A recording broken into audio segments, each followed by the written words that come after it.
আসসালামু আলাইকুম প্রিয় শিক্ষার্থী, আশা করছি প্রত্যেকে অনেক ভালো রয়েছেন, সুস্থ রয়েছেন এবং নিরাপদে রয়েছেন। যেখান থেকে যুক্ত হয়েছেন আমাদের আজকের এই ক্লাসে সবাইকে স্বাগত জানাচ্ছি ইউনিয়ন সমাজকর্মীর আরও একটি গুরুত্বপূর্ণ মডেল টেস্ট ক্লাসে। প্রিয় শিক্ষার্থী, ইউনিয়ন সমাজকর্মী পরীক্ষা কবে নাগাদ অনুষ্ঠিত হতে পারে? অসংখ্য কমেন্ট এসেছে। নিশ্চয়ই আজকের ক্লাসের মাঝে বরাবর আমরা এই বিষয়টি নিয়ে আলোচনা করব ইনশাআল্লাহ। আর 19তম শিক্ষক নিবন্ধন সার্কুলারও কবে হতে যাচ্ছে এ নিয়েও কিন্তু আপনাদের অনেক প্রশ্ন রয়েছে। আশা করছি আমরা আজকে দুটো বিষয়ই একই সাথে ক্লাসের মাঝে আলোচনা করব। প্রিয় শিক্ষার্থী, আপনাদের স্বপ্নের লক্ষ্যে পৌঁছানোর জন্য ইউনিয়ন সমাজকর্মী এবং 19তম শিক্ষক নিবন্ধন পরীক্ষার জন্য আমরা অত্যন্ত গুরুত্বপূর্ণ প্রশ্নযুক্ত এবং সর্বশেষ আপডেট সহ একটা সাজেশন তৈরি করেছি, যা আপনি অন্যদের চেয়ে এগিয়ে থাকার জন্য পড়তে পারেন। আমরা ইউনিয়ন সমাজকর্মী স্পেশাল সাজেশনটি পিডিএফ আকারে এবং 19তম শিক্ষক নিবন্ধনের জন্য আমরা বই আকারে রয়েছে। আপনারা বিস্তারিত জানার জন্য আমাদের স্লাইডে দেওয়া যে হোয়াটসঅ্যাপ নাম্বার এবং ডেসক্রিপশনে বিস্তারিত দেওয়া থাকবে। আপনারা খুব দ্রুত বইটি এবং পিডিএফ সাজেশনটি সংগ্রহ করবেন। আশা করছি অন্যদের চেয়ে অনেকখানি এগিয়ে থাকতে পারবেন। একটা কথা বলে রাখছি, সময় যখন রয়েছে সময়টাকে কাজে লাগান, অন্যদিকে সময়টা নষ্ট না করার জন্য অনুরোধ করছি। প্রিয় শিক্ষার্থী, আপনাদের চাকরি জীবনের এই কষ্ট পরিশ্রম অত্যন্ত দ্রুত পরিসমাপ্তি ঘটে প্রত্যেকের একটা করে কর্মসংস্থানের ব্যবস্থা হোক, এই শুভকামনায় শুরু করছি আমাদের আজকের সমাজসেবা অধিদপ্তরের ইউনিয়ন সমাজকর্মী মডেল টেস্ট ক্লাসটি। শুরুতেই আমাদের রয়েছে রতন চরিত্রটি রবীন্দ্রনাথ ঠাকুরের কোন গল্পের চরিত্র? খুব গুরুত্বপূর্ণ একটি প্রশ্ন। এটি হলো পোস্ট মাস্টার গল্পের একটি চরিত্র। জ্যোৎস্না ও জননীর গল্প এই উপন্যাসটি কে রচনা করেছেন? এটি রচনা করেছেন হুমায়ুন আহমেদ। অনাদর কোন সমাস? অনাদর বলতে বোঝানো হয় তাকে নয় আদর, তার মানে এখানে নৈয় তৎপুরুষ সমাস। সঠিক উত্তর। ভাবুক এর সঠিক সন্ধি বিচ্ছেদ কোনটি? ভাবুক শব্দের সঠিক সন্ধি বিচ্ছেদটি আমরা যদি প্রদত্ত অপশনগুলো দেখি তাহলে এখানে কোথাও নেই। তবে আমরা যদি এই খ নাম্বারটাকে এখানে ভৌ যুক্ত করে দিই, ভৌ যুক্ত উক, সেক্ষেত্রে কিন্তু এটা হবে সঠিক উত্তর। কোনটি অপিনিহিতির উদাহরণ? অপিনিহিতির কথাগুলো হচ্ছে যে আগের রস্বইকারটা মানে পরের রস্বইকারটা আগেই উচ্চারণ হবে। যেমন আজি, তার মানে আমরা যদি এখানে সরিয়া বরকি জয়, এই যে আজি, এটা থেকে পরিবর্তন হয় কি হয়েছে? আইজ হয়েছে। তার মানে এই রস্বইটা আগেই উচ্চারিত হয়েছে। তার মানে এই আইজটাই হচ্ছে আমাদের অপিনিহিতি। আশা করছি বিষয়টা বোঝাতে পেরেছি।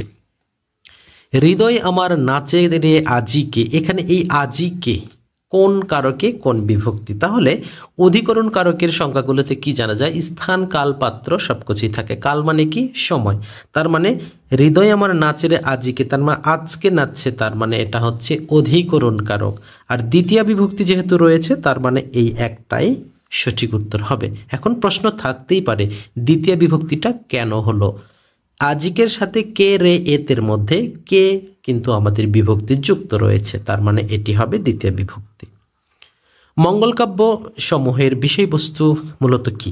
মঙ্গলকাব্যের বিষয়বস্তু মূলত ধর্মীয় বিষয়ক উপাখ্যান বা আখ্যান।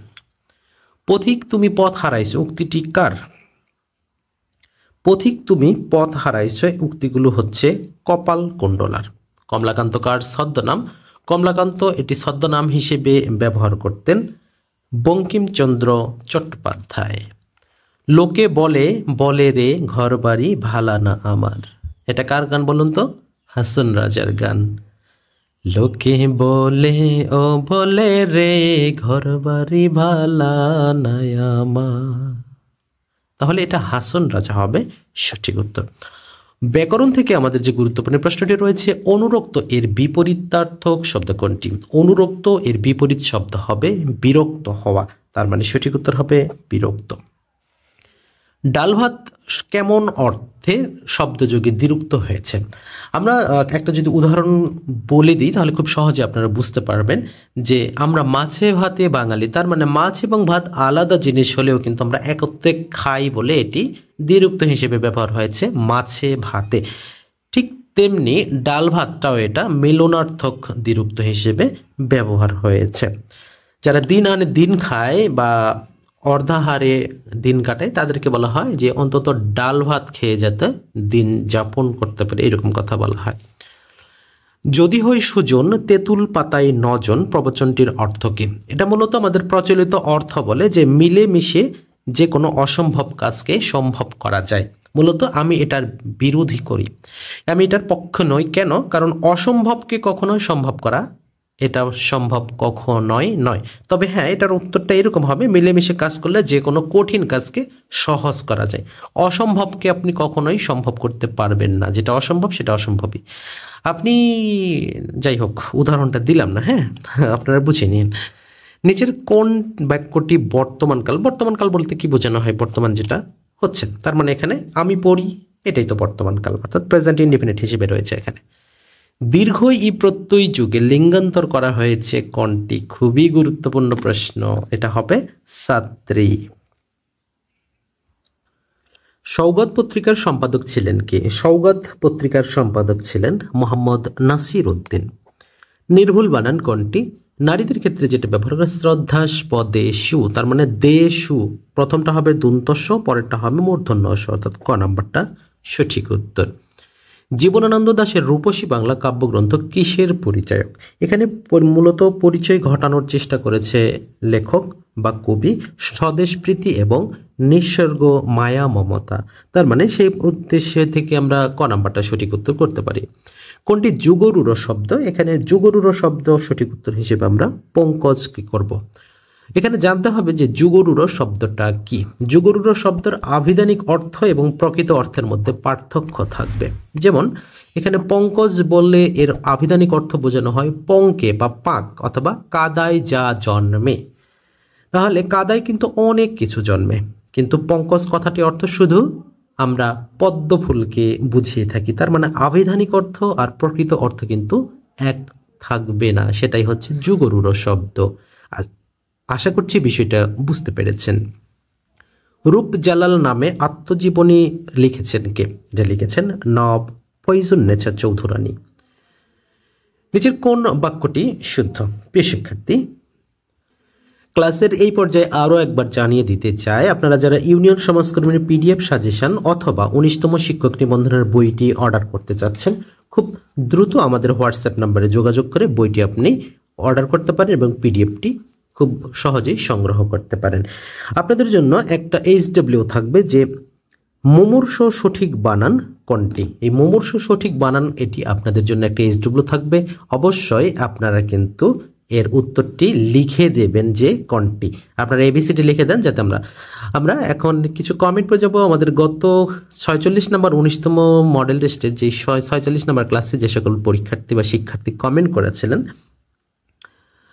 যশোর থেকে দেখছি। আসসালামু আলাইকুম স্যার, কেমন আছেন? আচ্ছা, ইসমাত সুমি, আচ্ছা আপনারা একটু নাম লিখবেন, নাম না লিখলে আমরা বুঝতে পারি না। অসাধারণ উপস্থাপনা, ঢাকা থেকে যুক্ত আছে। ফারহাদ লিখেছেন মাশাআল্লাহ, অনেক ভালো লাগছে আপনার ক্লাসগুলো। আজহার উদ্দিন, সুন্দর ভিডিও, খুলনা থেকে লিখেছেন। জাজাকাল্লাহ প্রিয় ভাই। তৌফিক ইলাহি বা তোফাইল আহমেদ সম্ভবত লিখেছেন মাশাআল্লাহ, অনেক সুন্দর উপস্থাপনা লিখেছেন ফরহাদ। রহিমা আক্তার লিখেছেন আপনার ক্লাসগুলো অনেক ভালো লাগে। রেজাউল করিম লিখেছেন স্যার আপনি কেমন আছেন? আমি রাবিয়া বলছি বগুড়া থেকে, আপনার ক্লাসগুলো অনেক ভালো লাগে, ধন্যবাদ। ইশরাত জাহান পপি লিখেছেন নানা বিপদে আপদে আবার অনেক দিন পর আপনার ভিডিও দেখতে এসেছি, আপনাকে আবার ওয়েলকাম করছি আমরা। মামুন মিয়া গাজীপুর কাপাসিয়া থেকে। সিনথিয়া ইসলাম লিখেছেন শরীয়তপুর থেকে। আচ্ছা, এরপরে বিপু সরকার লিখেছেন আসসালামু আলাইকুম, কেমন আছেন? সাতক্ষীরা থেকে দেখছি। আচ্ছা, তামান্না লিখেছেন হবিগঞ্জ থেকে। এছাড়া অনেক শিক্ষার্থী লিখেছেন। গোপালগঞ্জ থেকে লিখেছেন আনিকা হালদার। ইশরাত জাহান পপি সালাম জানিয়েছেন হাসান আলী বগুড়া থেকে। আচ্ছা, একজন জানিয়েছেন শান্তা ইসলাম, মেবি কোন কোন সাবজেক্টের রিটেন সাজেশন দেবেন যদি বলছেন। আচ্ছা, আমরা মূলত 7টা সাবজেক্টের আমরা লিখিত সাজেশনটা দিব। বাংলা, গণিত থাকবে এবং কমার্সের সাবজেক্টের মধ্যে থেকে ম্যানেজমেন্টে থাকবে এবং মার্কেটিং থাকবে। এছাড়া আরও বেশ কিছু থাকবে, আমরা সার্কুলার হওয়ার পরে আমরা অবশ্যই জানিয়ে দেব। জান্নাতুল মাওয়া কলি লিখেছেন আসসালামু আলাইকুম, কেমন আছেন স্যার? জাকারিয়া লিখেছেন আসসালামু আলাইকুম, কেমন আছেন স্যার? এমডি বুলবুল হোসেন লিখেছেন যে নিবন্ধনের বয়স 35 নাকি 37 হবে। আচ্ছা, এটা আপডেট না পাওয়া পর্যন্ত আমরা বলতে পারবো না। আচ্ছা, ইসমাত সুমি ইসলাম, আচ্ছা ইসমাত সুমি বলেছেন আপনি একটা প্রশ্ন অ্যানালাইসিস সাজেস্ট করেছেন, সেটা কোন লেখকের? এটা অবশ্যই আমাদের ব্যক্তিগতভাবে যোগাযোগ করতে হবে। এছাড়াও অসংখ্য শিক্ষার্থী কিন্তু কমেন্ট করেছেন আমাদের কাছে, সবাইকে অসংখ্য ধন্যবাদ। আমাদের সাথে যুক্ত থাকার জন্য। আমাদের এখানে কোন বাক্যটি শুদ্ধ লিখেছেন, তাহলে 21 নম্বরে লিখেছেন কোন বাক্যটি শুদ্ধ, তাহলে এখানে আমরা she did not confess her guilt, সে তার দোষ স্বীকার করেনি, এটি হবে right answer.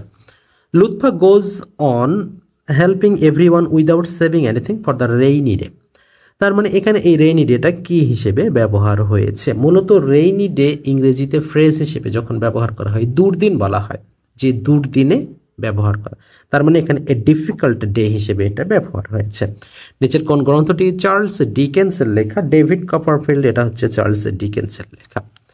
He tried all plan, সে সকল পরিকল্পনায় চেষ্টা করেছে, নেগেটিভ করতে হবে, তার মানে কি সে he left no plan untried, সে কোনোটি বাকি রাখেনি। নিজের কোন বাক্যটি শুদ্ধ? আচ্ছা, এভরিবডি রয়েছে, এভরিবডি হ্যাজ গন দেয়ার, এখানে হবে সঠিক উত্তর, everybody has gone there. Deformed শব্দটির সিনোনিম কি হবে? ডিফর্মড বলতে এখানে বিকৃত বলতে বলা যেতে পারে, বিকলাঙ্গ বলা যেতে পারে, মূলত বিকৃতটাই সঠিক অর্থ হবে। তাহলে এর সিনোনিম বা সমার্থক যদি আমরা বলি তাহলে হবে ক্রিপলড, যেটাকে আমরা বিকলাঙ্গ বা পঙ্গুত্ব বলে থাকি।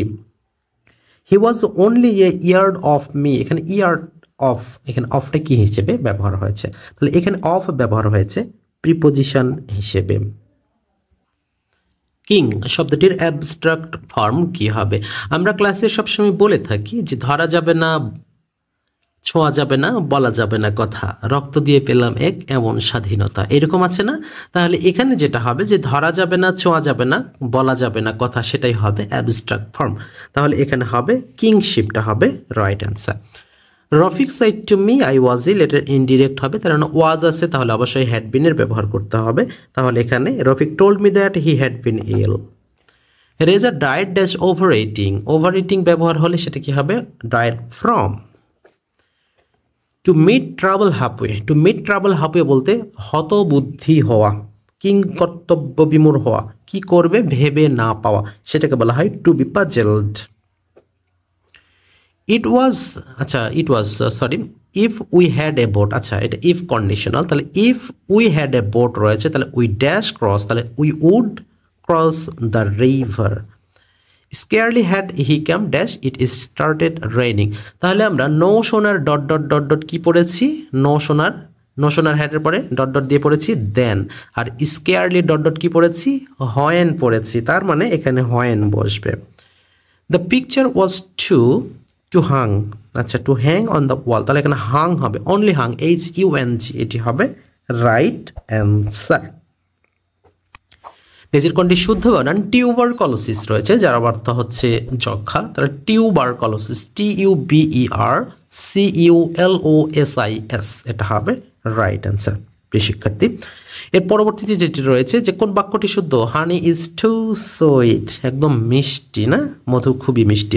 তো মিষ্টিতে মধুর মিষ্টিতে মিষ্টতে হয়ে আমরা একটা কথা বলতে পারি যে আপনারা যারা বেশিরভাগই কমেন্ট করেছিলেন যে 19তম শিক্ষক নিবন্ধন সার্কুলার কবে হবে এবং ইউনিয়ন সমাজকর্মী পরীক্ষাটি কবে নাগাদ হতে পারে।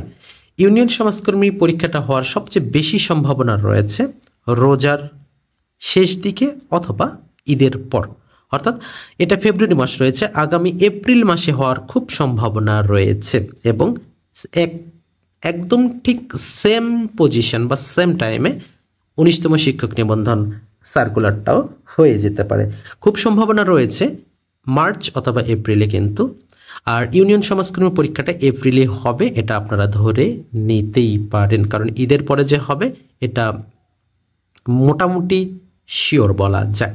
তারপরেও পরিবর্তন হতে পারে, এটা সম্পূর্ণ নির্ভর করবে অধিদপ্তরের উপরে। তারপরে আমরা যতটুকু সংবাদ পেয়েছি আমরা আপনাদের জানিয়ে দিলাম যে ইউনিয়ন সমাজকর্মী পরীক্ষা এপ্রিলে এবং 19তম শিক্ষক নিবন্ধনের সার্কুলারটা আগামী মার্চ মাসেও হতে পারে, অথবা মার্চ মাসে না হলেও ঈদের পরে হওয়ার সম্ভাবনাটা একদম 100%।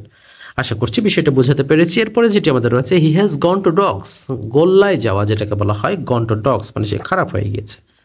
Mother loves me, here loves an example of mother loves me, মা আমাকে ভালোবাসে, তার মানে একটা ট্রানজিটিভ ভার্ব হিসেবে ব্যবহার হয়েছে। ফরচুন ফেভার্স দ্য ব্রেভ, এখানে বাক্যটির প্যাসিভ ফর্ম কি হবে? তার মানে কি the brave are favoured by the fortune, অবশ্য বাই দ্য ফরচুন হবে না, শুধু বাই ফরচুন হবে, তাহলে সেক্ষেত্রে গ নাম্বারটা হচ্ছে right answer. The garden is very beautiful, বাক্যটির এক্সক্লামেটরি, তাহলে how beautiful the garden is, কি সুন্দর, কত সুন্দর একটা বাগান। হ্যাঁ, তার মানে এখানে সঠিক উত্তরটা হবে how beautiful the garden is. সাধারণ জ্ঞান অংশের শুরুতে যেটি রয়েছে, বাংলাদেশের অস্থায়ী সরকারের পররাষ্ট্রমন্ত্রী কে ছিলেন? অস্থায়ী সরকারের পররাষ্ট্রমন্ত্রী হিসেবে দায়িত্ব পালন করেছিলেন খন্দকার মোস্তাক আহমেদ। বাংলাদেশের জাতীয় সংসদে কোরাম হয় কতজন? জাতীয় একটি প্রশ্ন, যেটা এই প্রশ্নটিও আপনাদের জন্য একটা HW থাকবে। অবশ্যই আপনারা কে কোথায় থেকে যুক্ত আছেন এবং আমাদের এই প্রশ্নের উত্তরটি কমেন্ট সেকশনে জানিয়ে দেবেন। পূর্ব বাংলার প্রথম গভর্নর কে ছিলেন? পূর্ব বাংলার প্রথম গভর্নর হিসেবে ছিলেন চৌধুরী খালেকুজ্জামান। পৃথিবীর নিকটতম গ্রহ হিসেবে বলা হয় কাকে? পৃথিবীর নিকটতম গ্রহ বলা হয় থাকে শুক্র গ্রহ, যেটা আমরা শুকতারা নামেও চিনে থাকি, সকালে এবং সন্ধ্যায় যেটা আমরা দেখতে পাই। শব্দ বিস্তারের জন্য কি প্রয়োজন? এটা একটা বিজ্ঞান থেকে একটি প্রশ্ন। শব্দ বিস্তারের জন্য অবশ্যই মাধ্যমের প্রয়োজন, যেটা হতে হবে স্থিতিস্থাপক। বিদ্যুৎ ও টেলিফোনের তার ঝুলিয়ে রাখা হয় বা ঝুলিয়ে টানা হয়, এর কারণ কি? এর কারণ হলো যে শীতকালে ঠান্ডায় সেগুলো সংকুচিত হয় এবং যার কারণে সেগুলো ছিঁড়ে যেতে পারে, এই কারণে ঢিল করে বা ঝুলিয়ে টানা হয়ে থাকে। বাংলাদেশ জাতীয় পতাকার ডিজাইনার কে? জাতীয় পতাকার ডিজাইনার হচ্ছে কামরুল হাসান। প্রথম বা সর্বপ্রথম গ্যাস ক্ষেত্র আবিষ্কৃত হয় কবে? বাংলাদেশের সর্বপ্রথম গ্যাস ক্ষেত্র আবিষ্কার হয়েছিল 1955 সালে এবং 57 সাল থেকে উত্তোলন শুরু হয়। জাতিসংঘ আত্মপ্রকাশ করে অবশ্যই অক্টোবর মাসে, সেটা হচ্ছে 24 অক্টোবর 1945 সাল। তার মানে সঠিক উত্তর হচ্ছে 24 অক্টোবর 1945। ইতিহাস বিখ্যাত ট্রয় নগরী কোথায় অবস্থিত? ইতিহাস বিখ্যাত ট্রয় নগরী বর্তমান তুরস্কে অবস্থিত। চট্টগ্রামের অস্ত্রাগার লুণ্ঠিত হয় কত সালে? চট্টগ্রামের অস্ত্রাগার লুণ্ঠিত হয়েছিল 1915 সালে নাকি 1930 সালে? কোনটি হবে সঠিক উত্তর? এটি সঠিক উত্তর হবে 1930 সালে। চন্দ্রে অবতরণকারী প্রথম চন্দ্রযানের নাম কি? প্রথম চন্দ্রযানের নাম হচ্ছে অ্যাপোলো 11। কত বছর পর পর অলিম্পিক অনুষ্ঠিত হয়? 4 বছর পর পর। বিশ্বকাপ ফুটবল, বিশ্বকাপ ক্রিকেট, তবে T20 প্রতি 2 বছর পর পর অনুষ্ঠিত হলেও বিশ্বকাপ ফুটবল, অলিম্পিক এবং বিশ্বকাপ ক্রিকেট প্রতি 4 বছর পর পর অনুষ্ঠিত হয়ে থাকে। সুরমা ও কুশিয়ারা এই নদীর মিলিত স্রোতের নাম কি? এই দুটি মিলিত স্রোতের নাম হচ্ছে কালনী। উপমহাদেশে প্রথম স্বাধীনতা সংগ্রাম সংগঠিত হয় কবে? প্রথম স্বাধীনতা সংগ্রাম সংগঠিত হয় 1857 সালে।